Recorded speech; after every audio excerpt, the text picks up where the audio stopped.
എല്ലാവർക്കും നമസ്കാരം. PSC code എന്ന ക്ലാസ്സിലേക്ക് സ്വാഗതം.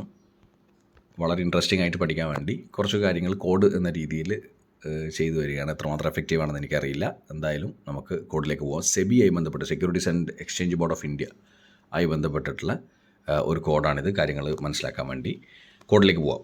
സെബി ഒരു കച്ചവടക്കാരനാണ്. അദ്ദേഹത്തിന് മുംബൈ രജിസ്ട്രേഷൻ 8892 എന്ന ട്രക്കുണ്ട്. അതിലാണ് എന്നും സ്റ്റോക്ക് എടുക്കുന്നത്.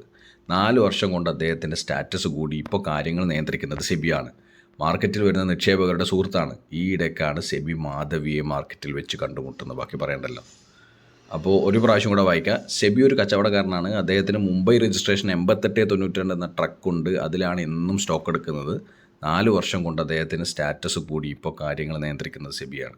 മാർക്കറ്റിൽ വരുന്ന നിക്ഷേപകരുടെ സുഹൃത്താണ്. ഈ ഇടയ്ക്കാണ് സെബി മാധവിയെ മാർക്കറ്റിൽ വെച്ച് കണ്ടുമുട്ടുന്നത്. ഇതിലെന്തൊക്കെ കാര്യങ്ങളുള്ളത്? സെബി എന്ന് പറയുന്നത് securities and Exchange Board of ഇന്ത്യയാണ്. സെബി എന്ന് പറയുന്നത്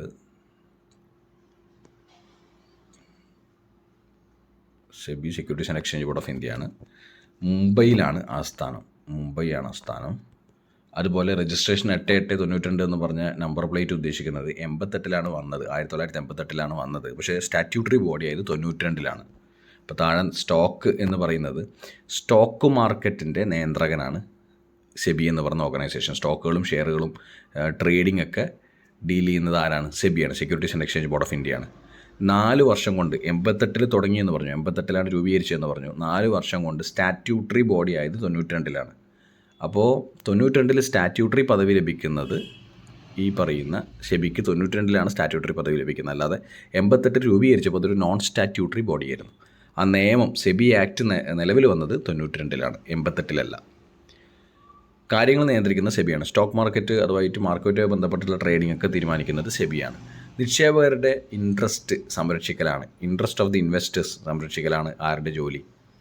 സെബിയുടെ ഒരു ഇമ്പോർട്ടൻ്റ് ആയിട്ടുള്ള ഫംഗ്ഷൻ എന്ന് പറയുന്നത്. ഈ ഇടയ്ക്കാണ് സെബി മാധവിയെ മാർക്കറ്റിൽ വെച്ച് കണ്ടുമുട്ടിയത്. മാധവിയാണ് മാധവി പൂരി ബച്ചാണ് ഇപ്പോഴത്തെ സെബിയുടെ ചെയർപേഴ്സണാണ് മാധവി പൂരി ബച്ച്.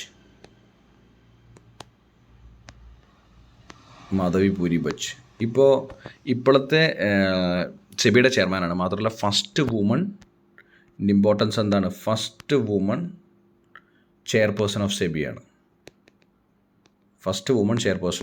സെബിയാണ്. അതുകൊണ്ട് തന്നെ ഇമ്പോർട്ടൻ്റ് ആണ്. സെബിക്ക് ഈ വർഷം പ്രാധാന്യം എന്ന് പറയുന്നത് അദാനി ഗ്രൂപ്പിൻ്റെയൊക്കെ ഷെയർസ് താഴെ പോയത് നമ്മൾ കണ്ടതാണ്. അപ്പോൾ ഈ സ്റ്റോക്ക് മാർക്കറ്റ് എന്ന് പറയുന്നതിൽ വീണ്ടും റെഗുലേഷൻസും മറ്റ് പരിപാടികളൊക്കെ ഉണ്ടാവാൻ സാധ്യതയുണ്ട്. അതുപോലെ തന്നെ ഹിൻഡൻബർഗ് റിപ്പോർട്ട് വന്നതിന് ശേഷം സെബിയും മറ്റ് നാഷണൽ റെഗുലേറ്റേഴ്സൊക്കെ ഈ പറയുന്ന സ്റ്റോക്കിൽ എന്തെങ്കിലും കൃത്രിമം നടന്നിട്ടുണ്ടോ എന്നൊക്കെയുള്ള കാര്യത്തിൽ ഒരു വിജിലൻസ് കാണിക്കുന്നുണ്ട്. അപ്പോൾ ഇതൊക്കെയായി ബന്ധപ്പെട്ട് സെബി ന്യൂസിലുണ്ട്. അതുകൊണ്ടാണ് സെബിനെക്കുറിച്ച് ഒരു ചോദ്യം വരാനുള്ള സാധ്യത. അതുകൊണ്ടാണ് ഈ കോഡ്. അപ്പോൾ SEBI securities and Exchange Board of ഇന്ത്യയാണ്. മുംബൈയാണ് ആസ്ഥാനം. 88 വന്നത്. 92 സ്റ്റാറ്റ്യൂട്ടറി പദവി ലഭിച്ചത്. 4 വർഷം കഴിഞ്ഞിട്ടാണ് സ്റ്റാറ്റ്യൂട്ടറി പദവി ലഭിച്ചത്. ആക്ട് വന്നത് സെബി ആക്ട് 92 വന്നത്. നിയന്ത്രിക്കുന്നത് അതായത് സ്റ്റോക്ക് മാർക്കറ്റിലെ ട്രേഡിങ്ങും അതുപോലെ തന്നെ ഷെയർസിൻ്റെയൊക്കെ കാര്യങ്ങളിൽ ലിസ്റ്റിംഗ് ഒക്കെ തീരുമാനിക്കുന്ന ആരാണ്? Securities and Exchange Board of ഇന്ത്യയാണ്. നിക്ഷേപകരുടെ സംരക്ഷണമാണ് മെയിൻ ഫംഗ്ഷൻ. അതായത് ഇൻവെസ്റ്റേഴ്സിൻ്റെ പ്രൊട്ടക്ഷനാണ് main function. First chairperson female chairperson അല്ലെങ്കിൽ first woman chairperson of SEBI ഇപ്പോഴത്തെ കറണ്ട് ചെയർപേഴ്സൺ ആരാണ്? മാധവി പൂരി ബച്ചാണ്. ഇത്രയാണ് ഈ കോഡിൽ നമ്മൾ പറഞ്ഞിരിക്കുന്നത്. അപ്പോൾ ഓക്കെ, ബൈ. എഫക്റ്റീവ് ആണെന്ന് വിചാരിക്കുന്നു. Take care.